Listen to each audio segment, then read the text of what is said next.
I discovered my husband was having an affair with the intern.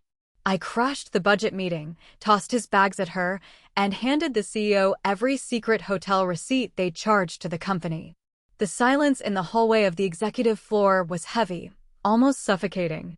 It was broken only by the soft, continuous hum of the central air conditioning and the faint, muffled voices leaking from the main boardroom at the end of the corridor. I stood there, perfectly still, gripping the thick leather handles of two heavy designer suitcases. My palms were slightly sweaty, slipping just a fraction against the smooth leather, but my heart was beating with a slow, rhythmic calm that actually frightened me a little bit. If you had told me a month ago, or even 2 weeks ago, that I would be standing outside my husband's corporate headquarters on a Thursday afternoon, preparing to detonate a bomb that would entirely destroy his personal and professional life, I would have thought you were clinically insane. But extreme grief and ultimate betrayal have a funny way of completely rewiring your brain. They burn away all the anxiety and fear, leaving behind nothing but a cold, hard sense of purpose. Through the thick, frosted glass walls of the boardroom, I could see the blurry, moving silhouettes of 24 senior executives. This was the quarterly budget meeting, arguably the most important and high-stakes gathering of the season for their firm. At the head of the massive, polished mahogany table sat Marcus, the chief executive officer. He was a notoriously strict man who prided himself on corporate ethics, transparency, and a zero-tolerance policy for internal scandals or financial mismanagement. And halfway down the table, standing up and gesturing at a bright projection screen with all the fake, unearned confidence in the world, was Sydney. She was 23 years old, fresh out of some liberal arts college, currently serving as a junior marketing intern. And for the past 7 months, she had been aggressively sleeping with my husband.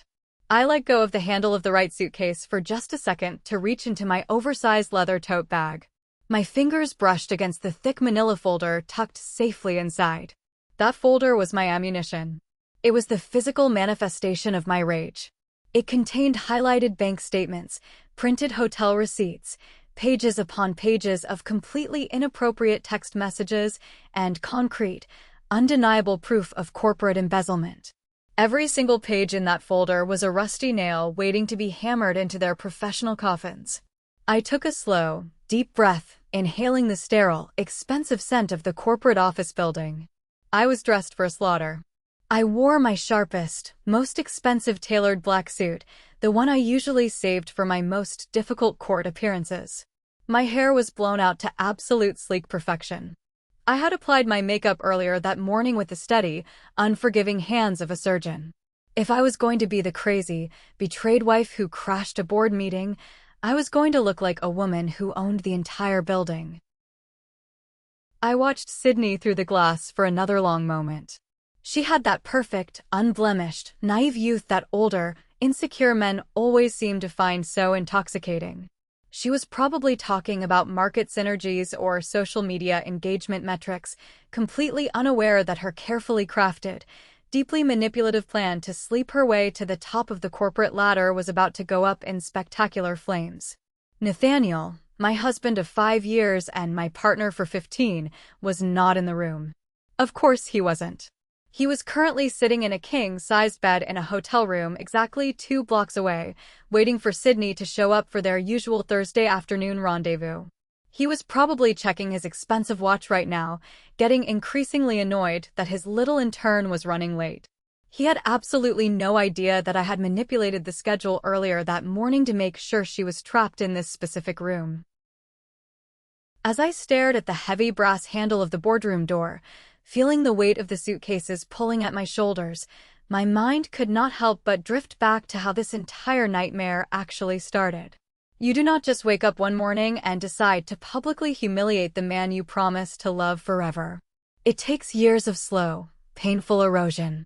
It takes a million tiny lies, 1,000 broken promises, and a level of profound disrespect so deep that it alters your very DNA.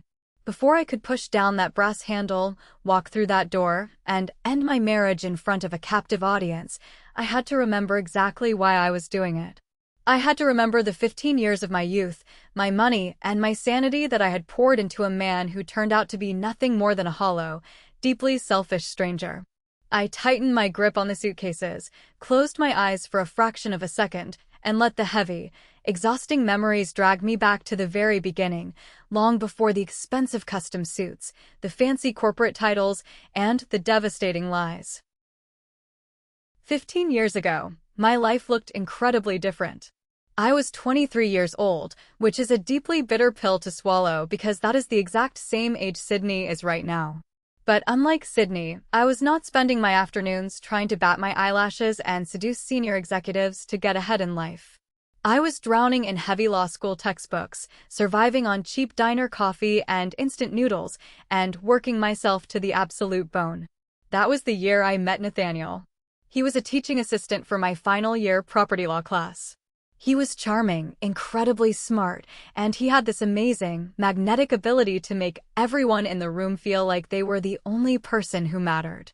He focused all of that charm on me, and I fell for it completely and utterly. When we started dating, we had absolutely nothing. We lived in a tiny, cramped, depressing apartment on the wrong side of the city where the heater barely worked during the freezing winters. But we had ambition, or at least, I truly thought we shared the same kind of ambition.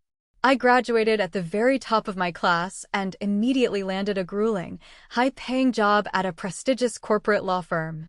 I was working 80-hour weeks, billing clients until my eyes blurred and my head pounded because we had goals. Nathaniel had massive student loan debt and a terrible credit score from some incredibly foolish financial decisions he had made in his early 20s. So, I took the lead. I became the financial backbone of our entire relationship. Over the first few years of our marriage, I sacrificed my own comfort and paid off nearly $80,000 of his debt using my annual bonuses.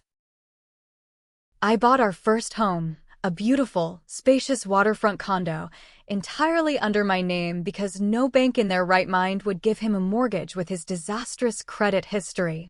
I did not care at the time. I loved him. I genuinely believed we were building a solid foundation together. Every dollar I made, every hour of sleep I sacrificed, was a direct investment in our shared future. And for a while, it actually seemed to be working. With his debts completely cleared and my substantial income supporting our daily lifestyle, Nathaniel could afford to take risks and focus entirely on climbing his own corporate ladder. He eventually landed a management position and a few years later a highly coveted regional director role. But as his salary increased, so did his ego. The humble man who used to eat cheap takeout with me on the floor of our first freezing apartment slowly transformed into someone else entirely. He started buying custom-tailored suits that cost thousands of dollars. He joined an exclusive, ridiculously expensive country club because he claimed he needed to network with the right caliber of people to secure bigger accounts. He bought a luxury sports car that was completely impractical for the city. I watched him meticulously curate this image of a highly successful, self-made, wealthy executive, all while conveniently forgetting that I was the one who had paved the road, poured the concrete, and paid the tolls for him to get there. The power dynamic in our marriage shifted so subtly that I barely noticed it happening. He started acting as if his job was the important one, the stressful one that required constant coddling, while my career as a senior corporate attorney was just a nice little side project that conveniently funded his expensive hobbies. But I let it go. I told myself that this was just what happened when people got older, more established, and more successful. I excused his late nights at the office, his sudden, intense need for privacy, and his constant, obsessive checking of his phone during our dinners. I convinced myself that we were just going through a typical dry spell, a rough patch that all long-term couples inevitably face. I had absolutely no idea that while I was busy maintaining the architecture of our life, paying the heavy mortgage, handling the complex investments, and keeping our world spinning on its axis, he was completely checking out. He was reaping all the financial and social rewards of my grueling hard work and using his newfound corporate status to look for someone younger, someone who did not know the broke, struggling, insecure version of him. Someone who would look at him like he was a powerful god, instead of an equal partner who remembered when he couldn't afford groceries. I built the beautiful castle, and he used it to play king with a peasant. The real, irreparable fractures in our marriage did not happen because of money, career changes, or expensive cars. They happened when we finally decided to try and start a family. 3 years ago, we agreed it was time to have a baby. When things did not happen naturally after a year of trying, we moved to specialized fertility treatments, eventually ending up in the brutal, exhausting, profoundly isolating cycle of in vitro fertilization. If you have never personally been through the hell of IVF, it is nearly impossible to understand the physical and emotional devastation it causes. For 3 agonizing years, my entire life was rigidly ruled by alarms, calendars, and needles. Every single night at exactly 6 o'clock, no matter where I was or what I was doing, I had to excuse myself, wipe my stomach with a cold alcohol pad, and inject myself with thick, synthetic hormones. My abdomen was constantly covered in deep, painful purple and yellow bruises that made it hurt just to wear normal pants. I gained weight, I suffered from terrible, suffocating hot flashes, and my mood swings were violent, dark, and utterly unpredictable. I felt like a bloated, broken stranger trapped in my own body. The first cycle failed, and I cried on the bathroom floor until I physically threw up. Nathaniel sat next to me, held my hand, and told me we had plenty of time. But by the time the second and the third cycles inevitably failed, his comfort had completely evaporated. He stopped coming to the clinic appointments. He started finding convenient reasons to be away from home. He would stay at the office until 9 or 10 at night, claiming he was just buried in paperwork and did not want to add to my stress by bringing his work anxiety home. But the harsh truth was, he was disgusted by me. He did not want to deal with a grieving, hormonal wife whose body was failing her. He wanted the fun, easy, glamorous parts of marriage and the exact moment it required genuine sacrifice and emotional heavy lifting. He ran in the opposite direction. Right as the crushing reality of our final failed IVF cycle was settling into my bones, my mother was diagnosed with terminal cancer. It was a rapid, aggressive, merciless decline. Suddenly, my life shifted drastically from sterile fertility clinics to depressing oncology wards.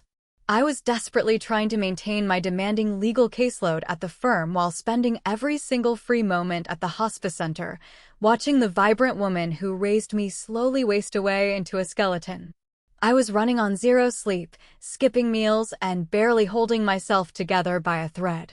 I needed my husband more than I had ever needed him in my entire 15 years of knowing him. I needed him to hold my hand, to help me make agonizing medical decisions, to just sit with me in the terrible, quiet moments when the monitors beeped in the dark. Instead, he checked out completely. He showed up to the hospital maybe once a week, awkwardly patted my mother's frail hand for 10 minutes, avoided eye contact with everyone, and then stepped out into the hallway to take loud work calls. He claimed his region was going through a massive corporate restructuring and his constant presence was absolutely critical to save his job. That was the exact same month he casually mentioned a new intern at his office. We were at a rare, mandatory corporate dinner I had managed to drag myself to, and he pointed out a young girl across the room holding a cocktail. He told me her name was Sydney, that she was very bright and eager to learn, and that he was taking her under his wing to mentor her. I remember looking at her from across the room, thinking she seemed sweet, harmless, and hopelessly young. I actually leaned over and told my husband that it was very nice of him to help guide the younger generation, just like he had been guided when he was a teaching assistant. I was so blinded by my own overwhelming grief, so completely consumed by the smell of hospital bleach and the constant, rhythmic hum of my mother's oxygen machine, that I couldn't see what was right in front of my face. I couldn't see the hungry way he looked at her, or the way she laughed a little too loudly at his mediocre jokes. While I was holding my mother's hand, making peace with the horrific fact that she was dying, my husband was taking his new intern out to expensive lunches and booking hotel rooms in the middle of the working day. He used my darkest, most vulnerable hour as a convenient smokescreen to start a filthy affair. The world actually stopped spinning on a Tuesday. It was exactly one day after my mother's funeral. The house was suffocatingly quiet, the kind of quiet that rings in your ears and makes you feel like you are losing your mind. All the extended relatives had gone home to resume their normal lives. The leftover funeral casseroles were shoved haphazardly into the fridge, and the heavy, crushing reality of being truly alone in the world had finally settled over my shoulders. I was sitting on the edge of our master bed, staring blankly at the wall, feeling completely hollowed out. I just wanted my husband to hold me. I wanted him to wrap his arms around me, pull me against his chest, and tell me that we were going to survive this terrible, cursed year. But when Nathaniel walked into the room, he was not looking at me. He was hurriedly buttoning his dress shirt and frantically checking his watch. He told me there was a massive, unprecedented crisis with one of his biggest regional clients, a supply chain issue that required an emergency, in-person meeting downtown. He put on his best sympathetic face, said he hated to leave me alone on a night like this, but his job and his entire department were on the line. He kissed the top of my head, a quick, dry peck that felt more like a corporate formality than an act of love, grabbed his keys, and walked out the door. I sat there in the dark for another hour, too exhausted and numb to even cry. Later that evening, after he had finally returned smelling faintly of alcohol and immediately hopped into the shower, I wandered into his home office to look for a spare phone charger. His company-issued iPad was sitting on the corner of the desk, plugged into the wall. Just as my fingers reached for the white cord, the screen illuminated the dark room. It was a text message notification. My eyes darted to it purely on instinct. The name at the top simply said Sydney. The message below it made all the blood instantly drain from my face, leaving my skin ice cold. It read, "I am still tasting you from this afternoon. I cannot wait until our overnight trip next week." I froze. My brain completely short-circuited. For a solid 10 seconds, I could not process the English language. I told myself it was a sick joke, a catastrophic misunderstanding, a wrong number sent to the wrong device. But my hands were already moving on their own. I swiped the screen. He had left the device completely unlocked, arrogant and careless enough to think I would never dare check his things. I opened the messaging app and fell straight into a bottomless pit of nausea. There were months of messages. 7 months, to be exact. I scrolled through endless threads of explicit photographs, hotel room numbers, dinner reservations, and filthy, degrading promises. But the sexual messages, as disgusting as they were not even the worst part. The absolute worst part was how they talked about me. I read a message from Sydney whining and asking why he had to go home early on a Saturday. Nathaniel's reply was a serrated knife straight to my chest. He wrote that he had to go play the dutiful, tragic husband to his emotionally dead wife. He complained endlessly that I was morbidly obsessed with having a baby, that I was a neurotic, depressing mess, and that our marriage had been a lifeless, sexless shell for years. He told this 23-year-old intern that I treated him like nothing more than a sperm donor and a walking ATM. He completely, maliciously rewrote our entire 15-year history. While I was bruising my stomach with thick needles trying to give him a child, and holding my dying mother's hand in a cold hospital room, he was sitting in luxurious hotel beds typing out messages about how much of a miserable burden I was. He promised Sydney that he was just waiting for the dust to settle from my mother's death before he packed his bags and filed for divorce. I stood in that dark office, the bright, glaring light of the iPad screen illuminating my violently shaking hands. The woman who had been crying for her mother vanished into thin air. Every ounce of sadness, grief, and pathetic self-pity was instantly incinerated, replaced by a cold, sharp, terrifying clarity. The water in the master bathroom stopped running. I heard the shower door slide open and the faint sound of a towel snapping. I did not scream. I did not throw the iPad against the wall or smash it onto the hardwood floor. I simply picked it up, disconnected it from the charger, walked calmly into our bedroom, and turned on the blinding overhead lights. Nathaniel walked in a moment later, a white towel wrapped securely around his waist, casually rubbing his wet hair with another towel. The smell of his soap hit me immediately from across the room. It was not his usual expensive cedarwood brand. It was the distinct, sharp, cheap scent of generic hotel bar soap. He stopped dead in his tracks when he saw me sitting perfectly still on the edge of the mattress, the fully illuminated iPad resting in my lap. I will never, ever forget the look on his face in that exact moment. I expected profound shock. I expected him to drop to his knees, to cry, to beg for my forgiveness, or at least show a microscopic shred of human guilt and panic. But he did not. What flashed across his face was pure, unadulterated irritation. He looked annoyed, like a teenager who had just been caught sneaking out past curfew, not a grown man who had just single-handedly destroyed his marriage. "What are you doing with my work tablet?" he asked, his voice defensive, sharp, and entirely devoid of warmth. I did not yell. My voice was deadly quiet, almost a raspy whisper. I looked down at the screen and read the last message out loud. I read the exact part where he called me an emotionally dead burden. He did not miss a beat. The pivot was instantaneous and flawless. It was an absolute masterclass in psychological manipulation. He did not deny the affair, and he certainly did not offer an apology. Instead, he immediately went on the offensive. "Well, what did you expect, Cassandra?" he snapped, crossing his arms over his chest, his jaw tight. "Look at yourself. Look at our miserable life. You have not been present in this marriage for over 2 years. You were so completely obsessed with the IVF treatments, and then so obsessed with your mother's illness, that you completely shut me out of your world. I am a man. I have needs. You treated me like a ghost wandering around in my own house." I stared at him, letting his venomous words hang in the heavy air. He was actually blaming me. He was standing there, dripping wet, smelling exactly like the cheap hotel room where he had just screwed his junior intern, and he was telling me to my face that my grief and my severe medical trauma had forced his hand. He told me that Sydney actually listened to his problems, that she made him feel alive and important, while all I did was bring depression, stress, and medical bills into his life. He said it was entirely my fault he had to seek comfort elsewhere because I had abandoned my fundamental duties as a wife. The sheer, breathtaking audacity of his gaslighting was almost impressive. He was banking heavily on the fact that I was already broken by my mother's death, hoping that if he pushed hard enough, I would crumble, take the blame, and beg him to stay with me so I wouldn't be completely alone.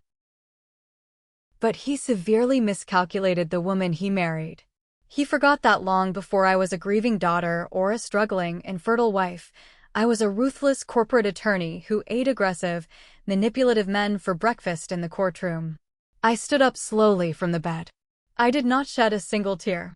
I did not raise my hand to slap him. I walked over to the doorway, looked him dead in his lying eyes, and said, "Pack a bag right now and get into the guest room.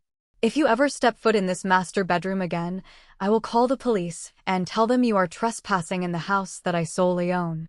He opened his mouth to argue, to raise his voice and assert his dominance, but he saw something so dark and final in my eyes that made him stop.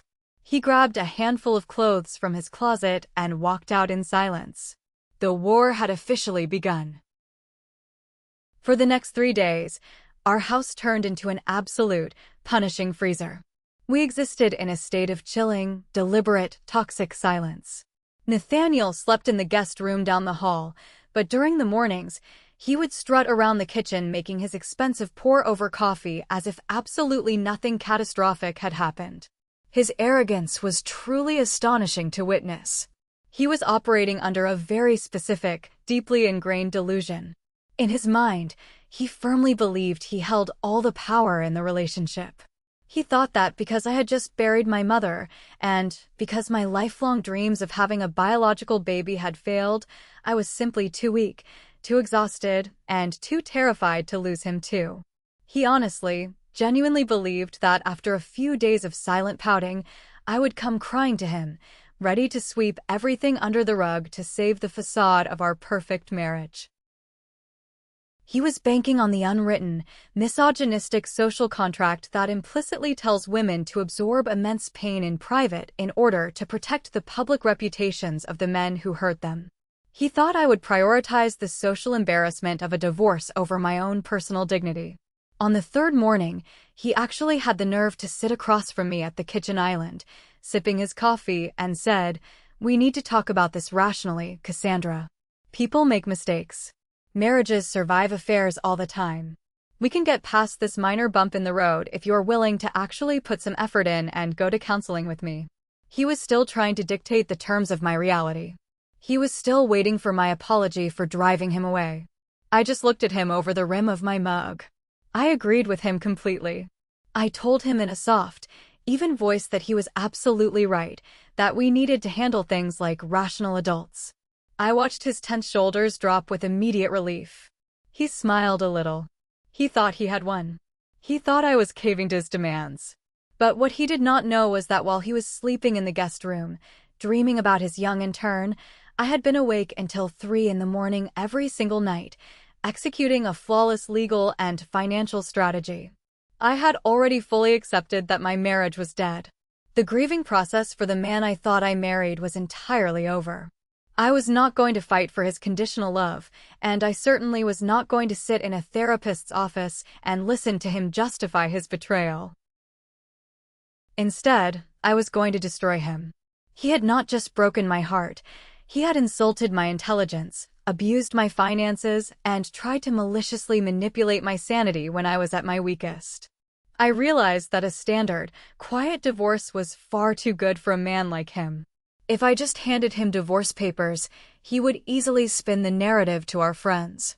He would tell his colleagues that we simply drifted apart, or worse, he would play the tragic victim and say my depression drove him away. He would go on living his wealthy, respected, comfortable life with his shiny new 23-year-old girlfriend, while I sat alone in a big empty house mourning a lie.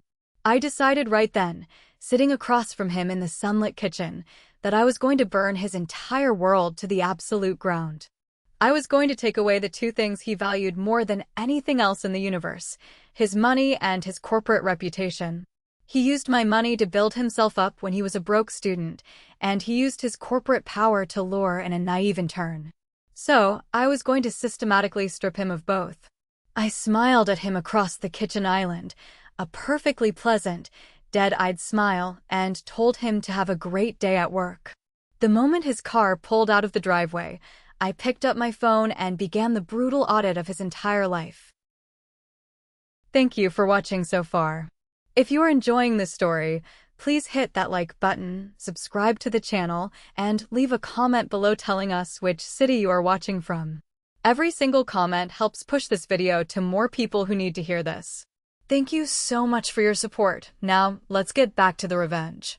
The moment Nathaniel's luxury sedan disappeared down the Oak Line street, the cold, calculating corporate lawyer inside my brain completely took the wheel.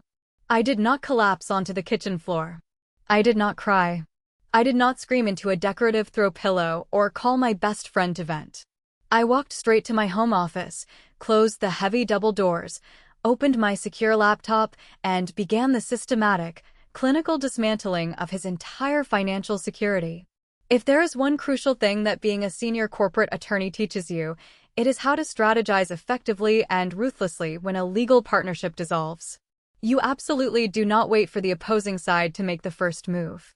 You secure your assets immediately, and you establish dominance before they even realize a war has been declared.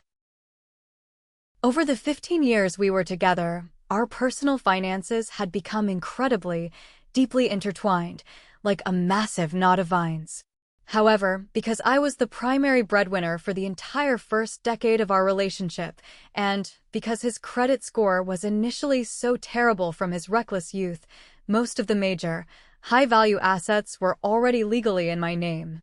The deed to the waterfront house, the primary investment portfolios, the titles to the cars, they all belonged to me on paper. But we still shared several highly liquid checking and savings accounts that contained a significant amount of cash. I logged into our joint banking portal, my eyes scanning the balances. With steady, unshakable hands, I transferred exactly 50% of the funds from every single joint account into a brand new, highly secure private account that I had opened solely in my name an hour earlier. I did not take a single penny more than my legal rightful half. I was not going to give his future divorce lawyer any ammunition to stand in front of a judge and claim I was stealing or hiding community property out of spite. I just took my fair share, effectively cutting off his immediate access to my liquid money. Next, I moved on to the credit cards. Over the years, as my income grew, I had generously added him as an authorized user to several of my high-limit, premium rewards accounts. I spent the next 2 solid hours sitting at my desk, drinking lukewarm black coffee, and speaking with various customer service representatives. I calmly and methodically revoked his spending privileges and canceled his duplicate cards one by one. I listened to the awful hold music, waited for the confirmations, and checked each account off my master list. Once the immediate cash and credit lines were entirely secured, I started my evidence-gathering phase. I already had the horrific screenshots from his tablet, but that only proved he was a terrible, unfaithful husband. It did not prove he was a massive legal liability to his corporate employer. I remembered that his luxury sports car, the ridiculous vehicle I had helped him finance, had an integrated GPS navigation system that automatically synced with a cloud account for insurance purposes. I navigated to the manufacturer's website and typed in his email. I guessed his password on the very first try because arrogant, careless men rarely change their passwords from the standard defaults they set years ago. I downloaded his entire location history for the past 7 months and exported it into a massive spreadsheet. It was an absolute treasure trove of betrayal. I pulled up my own digital calendar side by side with the location data and began cross-referencing. Every single time he had looked me in the eye and told me he was working late on a massive regional restructuring or dealing with an unprecedented client emergency. His car was parked at a specific Marriott hotel exactly 2 blocks away from his corporate office building. He was not even creative about his infidelity. He was lazy, predictable, and remarkably sloppy. He was taking his junior intern to a mid-level business hotel during normal working hours because he thought he was completely untouchable. But the GPS data was just the tip of the massive iceberg. I needed concrete, undeniable financial proof that he was mixing his dirty personal life with his strict corporate responsibilities. I needed a paper trail so heavily documented that his incredibly strict chief executive officer, Marcus, would have absolutely no choice but to terminate his employment immediately. I knew my own professional limitations. I could analyze complex merger contracts and legal precedents all day long, but I needed a seasoned professional to dig into the digital shadows and find the hidden money. That afternoon, I picked up my phone and called a woman I had worked with on a highly complex corporate fraud case a few years prior. Her name was Brenda, and she was going to help me burn Nathaniel's carefully constructed life to the absolute ground. Brenda was a fiercely intelligent former police detective who had transitioned into private investigation a decade ago. She specialized specifically in high-stakes corporate infidelity, financial asset tracking, and executive background checks. We met at a quiet, dimly lit, independently owned coffee shop across town the very next morning. It was raining, the kind of heavy, persistent Seattle rain that matched my mood perfectly. I slid into a back booth, and when Brenda arrived, I handed her a thick manila folder. It contained Nathaniel's basic employment information, printed copies of the text messages with Sydney, and the comprehensive GPS spreadsheet I had pulled from his car's cloud account. I looked her directly in the eyes and told her exactly what I wanted. I explained that I did not need her to sit in a parked car with a telephoto lens, following him to a hotel to take grainy, pathetic photos of him kissing a 23-year-old intern in a parking garage. I already knew he was cheating on me. My goal was complete professional annihilation. I needed her to dive into his corporate life and prove that he was actively using company resources, company time, and company money to facilitate his disgusting affair. Brenda looked through the documents, read a few of the text messages, raised a sharp eyebrow, and smiled a dangerous, knowing smile. She leaned across the table and told me she absolutely loved working with corporate lawyers because we always bypassed the emotional drama and went straight for the professional jugular. I handed her a retainer check, and over the next 4 days, Brenda worked absolute magic. She utilized her extensive network of contacts, deep database access, and forensic accounting skills to completely pull apart Nathaniel's corporate expense reports.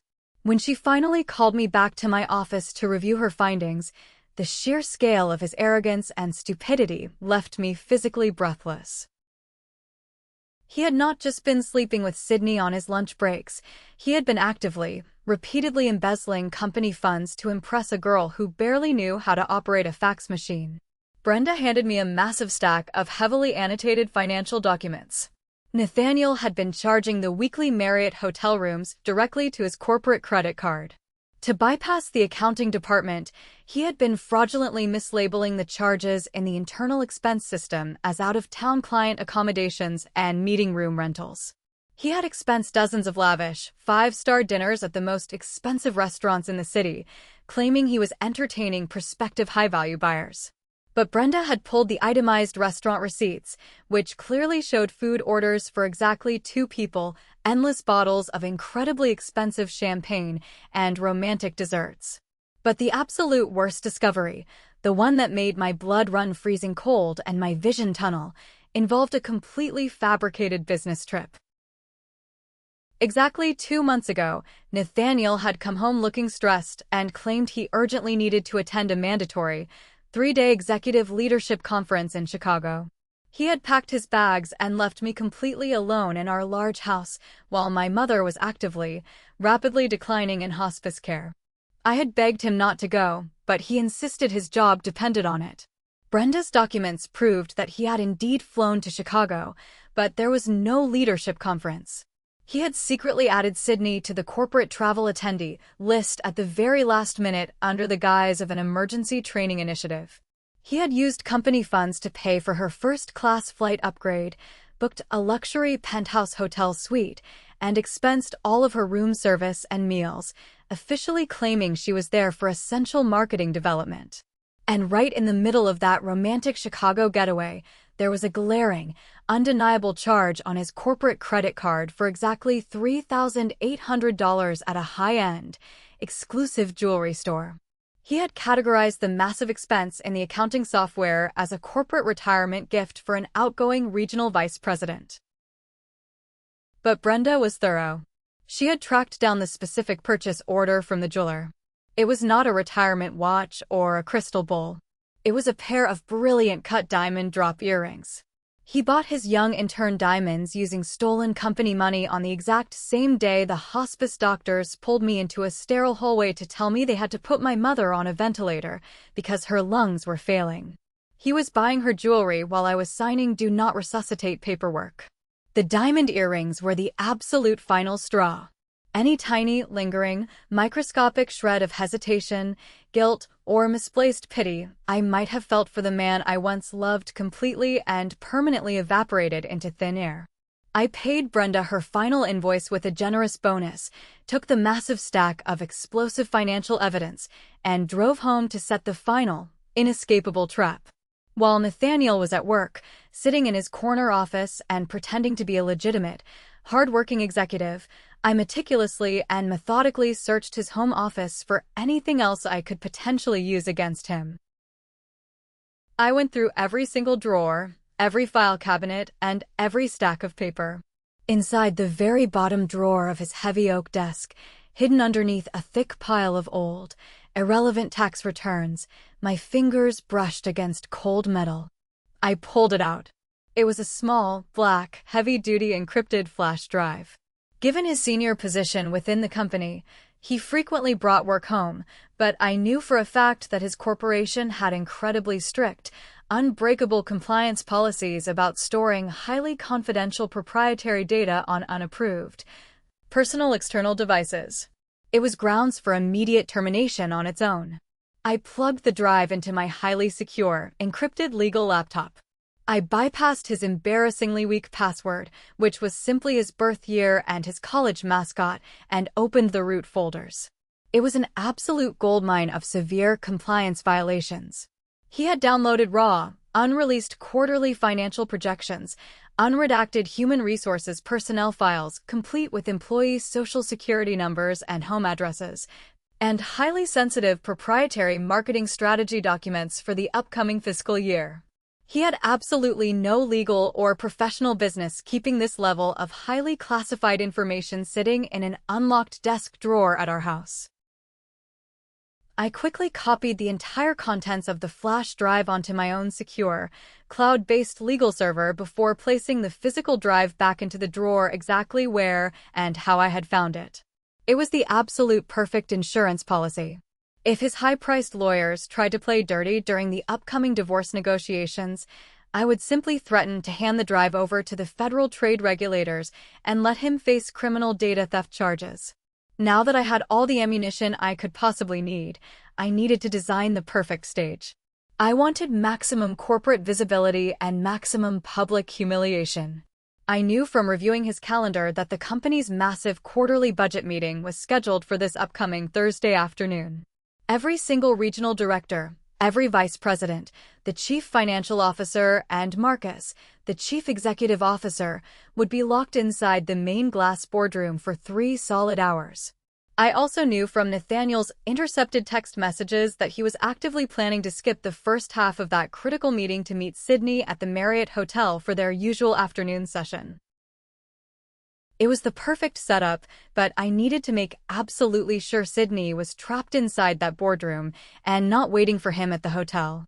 On Wednesday morning, exactly 24 hours before the meeting, I picked up my cell phone and called the corporate headquarters. I bypassed the main reception desk and dialed the direct, private extension of Marcus's executive assistant. I cleared my throat, put on my best, most authoritative, no-nonsense corporate tone, and introduced myself as a senior coordinator calling from the regional marketing department. I told the executive assistant that there had been a critical, last-minute change to the presentation schedule for the board meeting. I insisted that it was absolutely critical for Sydney, the marketing intern, to be physically present in the boardroom at exactly 2:30 on Thursday afternoon to present the newly compiled social media analytics. I lied smoothly and flawlessly, stating that Nathaniel had personally and specifically requested her presence to showcase her recent hard work to the executive team.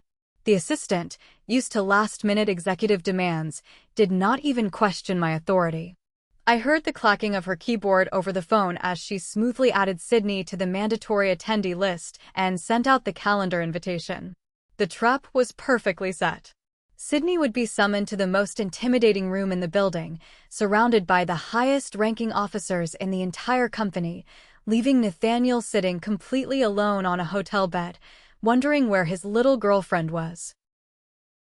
Thursday morning arrived with crisp, clear skies and a biting chill in the air. I woke up at exactly 6 o'clock feeling eerily, unnervingly calm. There was absolutely no anxiety in my chest, my hands were not shaking, and my eyes were completely dry. I felt exactly like a military general preparing to walk onto a battlefield where the enemy had absolutely no idea they were about to be completely and utterly slaughtered. I spent an extra hour on my physical appearance that morning. I wanted to look completely untouchable, intimidating, and fiercely powerful. I bypassed all my soft blouses and pulled out my most expensive, custom-tailored black suit, the one with the sharp shoulders that I usually reserved for aggressive cross-examinations in court. I styled my hair perfectly, ensuring not a single strand was out of place, and applied a bold, unapologetic, deep red lipstick. I was absolutely not going to walk into that building looking like a tragic, weeping, abandoned housewife begging for sympathy. I was going to walk in looking like the grim reaper of corporate careers, a woman who held the power to destroy lives with a single piece of paper. Once I was fully dressed and armed in my corporate armor, I walked down the hall into the guest room where Nathaniel had been sleeping for the past week and a half. I opened his closet and pulled out his 2 largest, most ridiculously expensive designer leather suitcases. I laid them open on the guest bed. I did not throw his things into the bags in a manic, chaotic rage. I packed them methodically, carefully, with chilling, calculated precision. I wanted him to open these bags later that night and instantly realize that this was not a crime of temporary passion, but a carefully executed, permanent eviction from my life. I started with his most prized, valuable possessions. I carefully folded his thousands of dollars worth of custom, imported cashmere sweaters. I packed his ridiculously expensive Swiss anti-aging face creams, his specialized beard oils, and his prescription high blood pressure medication. Then I walked over to his velvet-lined watch case on the dresser. I took out the 3 heavy Rolex watches he had purchased over the years to flaunt his wealth, one of which I had actually bought for him for our 10th wedding anniversary back when I still believed in us. I placed them gently into the secure side zippered pocket of the suitcase. I packed his tailored Italian suits, his silk ties, his expensive leather loafers, and finally, right on top of everything else, I tossed in the cheap, generic, strongly scented hotel bar soap he had brought home the night I discovered his disgusting affair. I zipped the heavy leather bags shut, gripped the handles, dragged them down the hardwood stairs, and loaded them into the spacious trunk of my car. On the passenger seat beside me, I gently placed the thick manila folder containing Brenda's exhaustive financial report, the highlighted hotel receipts, the diamond earring purchase order, and the undeniable proof of the data security breach. The drive to the corporate headquarters took exactly 45 minutes. I listened to loud, dramatic classical music the entire way, my breathing slow and steady, my mind completely clear of any doubt. I rehearsed what I was going to say, ensuring my tone would be level, cold, and devastating. When I pulled into the visitor parking lot of his massive glass office building, I put the car in park and checked the dashboard clock. It was exactly 2:45 in the afternoon. The quarterly budget meeting would be in full swing. I stepped out of the car, smoothed down my blazer, and walked into the massive, sunlit glass lobby, rolling the 2 heavy leather suitcases behind me. The wheels clicked rhythmically against the polished marble floor. The senior security guard stationed at the front circular desk recognized me immediately from various company holiday parties and charity galas. He smiled warmly and asked if Nathaniel was expecting me. I gave him a bright, completely fake smile and told him I was just dropping off some essential luggage for a last-minute, emergency business trip Nathaniel had to take later that evening. The guard nodded sympathetically, scanned my face, and waved me right through the security turnstiles without a second thought. It was almost frighteningly easy to infiltrate their fortress. I took the private executive elevator up to the top floor. The thick, plush corporate carpet absorbed the sound of the suitcase wheels as I walked down the long, intimidatingly quiet corridor toward the main boardroom. I stood directly outside the heavy, frosted glass doors. I took one final, deep breath, letting the cold air fill my lungs, and pushed the heavy brass handle downward with both hands. I pushed the double doors open wide. The heavy wooden doors hit the rubber wall stops with a loud, echoing crack that sounded like a gunshot in the quiet space. All 24 heads in the room snapped toward the doorway simultaneously. The senior vice president of finance, who had been speaking at the front of the room, abruptly stopped mid-sentence, his mouth hanging open. The silence in that room was absolute, suffocating, and deafening. I completely ignored the sea of confused, bewildered faces belonging to the most powerful people in the company. I bypassed the executives and locked my eyes directly onto Sydney. She was sitting exactly halfway down the long mahogany table, holding a silver laser pointer in her manicured hand. The color instantly drained from her young face. She looked like she had just been struck by lightning. Her perfectly glossed lips parted in pure, unadulterated horror.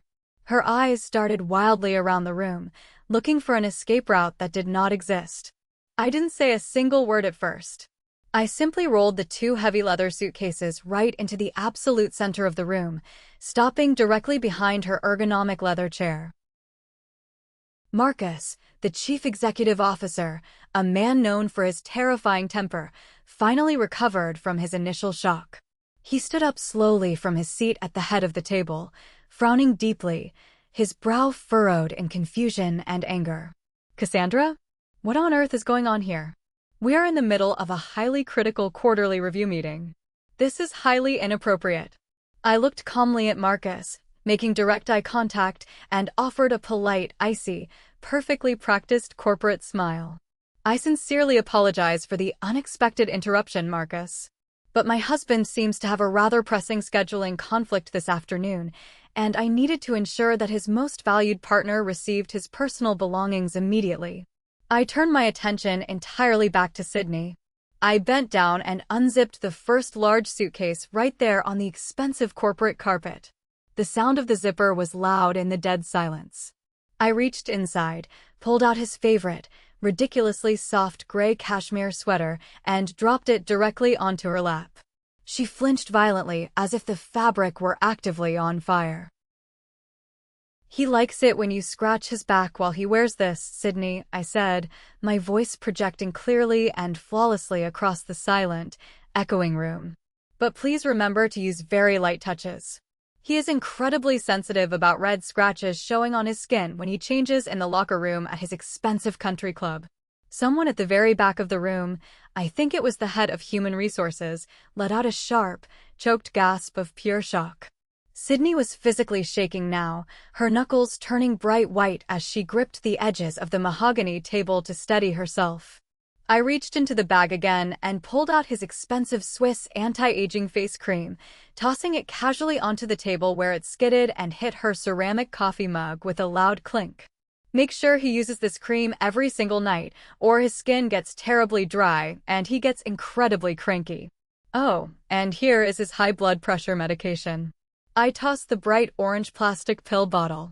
It rattled loudly as it rolled across the polished wood in the dead silence. "You will need to monitor his heart rate very closely during your exciting, mid-afternoon hotel visits." Sydney finally found her voice. It was a pathetic, trembling, tearful whisper that barely carried across the table. "Please, Cassandra, you can't do this here. This is a professional place of business." I laughed. It was a cold, sharp, utterly humorless sound that made a few of the executives visibly flinch. "Oh, honey," I said, leaning down so my face was inches from hers.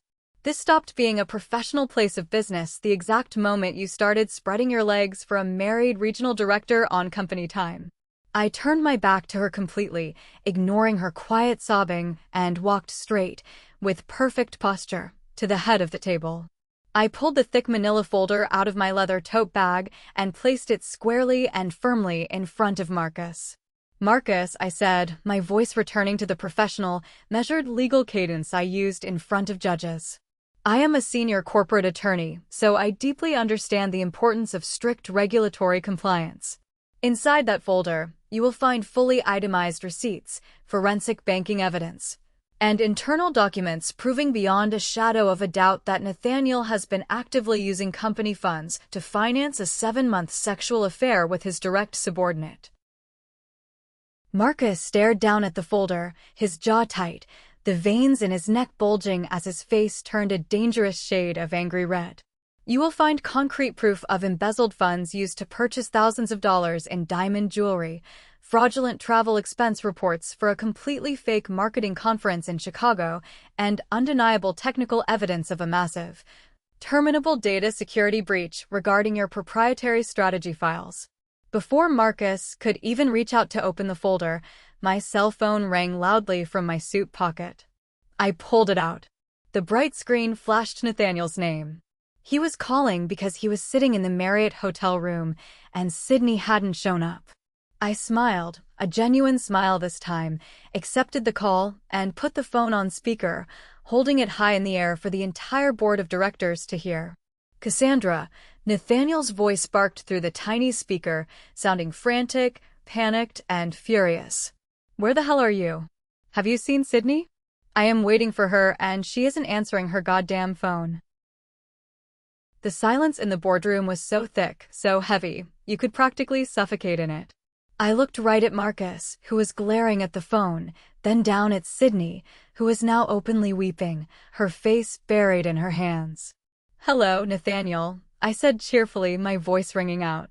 "I am afraid Sydney cannot come to the phone right now. She is currently sitting in the main boardroom with Marcus and your entire executive team. I just dropped off your luggage, your Rolex watches, and your high blood pressure medication. Oh, and I also gave Marcus all the receipts for the diamonds you bought her with the corporate credit card. Have a truly wonderful afternoon." I ended the call, dropped the phone back into my pocket, turned on the heel of my expensive shoes, and walked out of the room, leaving the heavy boardroom doors wide open behind me. I did not wait around in the hallway to see the immediate fallout. I walked straight to the executive elevator with my head held high, rode it down to the main lobby in complete silence, and walked out through the revolving glass doors into the bright, freezing afternoon sun. It was not until I reached the absolute safety of my car, sat down in the driver's seat, and locked the doors that the massive wave of adrenaline finally crashed. My hands began to shake violently, my chest heaved, and I leaned my forehead heavily against the cold leather of the steering wheel, letting out a long, ragged, exhausting breath. I had actually done it. I had executed the terrifying plan flawlessly. I had adamantly refused to be the quiet, pathetic, suffering wife who faded into the miserable background of her own life. I had taken a massive, destructive legal sledgehammer to his carefully, deceptively constructed world. The professional consequences of that boardroom meeting were swift, utterly brutal, and absolute. Nathaniel did not even bother coming back to our house that night. By 9 o'clock the very next morning, Marcus and the massive corporate legal team had officially terminated his employment for gross professional misconduct, financial embezzlement, and blatantly violating the company's strict anti-fraternization policies. Because I had hand-delivered the exact, undeniable paper trail, they didn't even need to conduct a lengthy, drawn-out internal investigation. 2 security guards escorted him out of the glass building with a single cardboard box containing his desk plants. Sydney was immediately transferred out of the marketing department and moved to a miserable, windowless basement data entry role. Exactly 3 months later, after the initial shock wore off, she was quietly and permanently let go during a convenient, departmental restructuring phase. The divorce proceedings were incredibly fast and arguably the easiest cases my attorney had ever handled in her entire career. Because I possessed concrete, undeniable evidence of his severe financial crimes, including the highly illegal stolen proprietary data on the encrypted flash drive, Nathaniel's high-priced defense lawyer strongly advised him to surrender immediately and unconditionally. If he fought me in court or tried to claim alimony, I promised his lawyer that I would gladly hand the flash drive and the embezzlement records over to the federal trade regulators and let him face serious criminal data theft charges. He signed the divorce papers quietly in a drab conference room. He walked away with absolutely nothing from our joint banking accounts. He relinquished any and all claims to the waterfront condo, and his credit was completely, irreparably ruined by the sudden loss of income. He had foolishly traded 15 years of absolute loyalty, a beautiful home, and a highly lucrative, respected career for a few fleeting months of cheap hotel sex with an intern. It has been exactly 1 full year since the day I walked into that intimidating boardroom. My life is unrecognizable now. I sold the waterfront condo a few months after the divorce was officially finalized by the judge. The walls held far too many ghosts, too many depressing echoes of the life I thought I was supposed to have. With the massive profits from the sale, I bought a beautiful, historic craftsman house in a quiet, leafy neighborhood across the city. It has a massive, overgrown backyard garden where I spend my weekends peacefully pulling weeds, planting climbing roses, and talking quietly to the memory of my mother, feeling the warm sun on my face and knowing she would be proud of me. I adopted a massive, goofy, incredibly affectionate rescue dog who takes up entirely too much space on my bed, and I honestly have never slept better or felt safer in my entire life. Professionally, I am absolutely thriving beyond my wildest expectations. After word of my meticulous, corporate audit quietly spread through the senior legal community, several major Fortune 500 firms reached out and hired me as an independent consultant to help them completely restructure their internal corporate ethics and compliance programs. I turned my greatest personal tragedy into a highly lucrative business model. I also restarted my journey to motherhood, but this time, it is entirely on my own terms. I am currently in the final, exciting stages of the independent adoption process, preparing a nursery and getting ready to welcome a child into a home that is filled with genuine peace, absolute stability, and unrelenting honesty. I do not have to worry about a selfish man checking his watch when I need him or complaining about how my needs inconvenience his lifestyle. Just yesterday afternoon, while I was watering the garden, I received a text message from a mutual friend of ours. They said they saw Nathaniel working as a mid-level shift manager at a terribly depressing, poorly lit logistics warehouse on the outskirts of the city. He was driving a beat-up, 10-year-old sedan, and he looked like he had aged 10 years in the span of 12 months.